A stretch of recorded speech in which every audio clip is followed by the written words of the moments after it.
तर विधान परिषदेच्या जागेवरून कोकणात धुमशान सुरू आहे। शिवसेनेमधील अंतर्गत मतभेद चव्हाट्यावर आलेले आहेत। आमच्याच पक्षामधील काही नेते बार्गेनिंग करतायत। आमदार महेंद्र दळवी यांनी हा गंभीर आरोप केला। आपला हक्क असताना पालकमंत्री पदासाठी बार्गेनिंग कशाला, असा सवाल देखील दळवींनी पक्षातल्या नेत्यांना केला आहे। त्यांचा रोख नेमका कुणाकडे आहे, असा सवाल विचारला जातोय।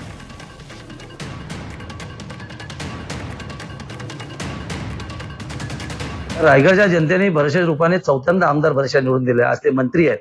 मागच्या सरकारमध्ये त्यांना त्याग करावा लागला आणि म्हणून आताच्या या सरकारमध्ये तटकरेंच्या कन्येला म्हणजे आदित्यताईंना पालकमंत्री दिलं, त्याविषयी वादविवाद झाला, मुख्यमंत्र्यांनी स्थगित दिली आणि खऱ्या अर्थाने आता ते पद भरशेला मिळालं पाहिजे, आमचा अधिकार आहे। त्याच्यामध्ये बार्गेनिंग पॉवर ठेवून जमणार नाही आहे। पण मला आता दिसतं असं की काही नेते मंडळी या संदर्भात बार्गेनिंग करताना दिसत आहेत। हा जनतेचा अवमान निश्चित आहे। जो आपला अधिकार आहे तो अधिकाराविषयी इतरांची चर्चा करण्यात काही मजा नाही आहे। त्यामुळे जो अधिकार दिलाय त्या अनुषंगाने वरिष्ठ नेते पालकमंत्री भरशेला देतील। आताच्या या निवडणुकीचा प्रश्न आहे, तर ही विधान परिषद निवडणूक शिवसेना वाटेला आलीच पाहिजे।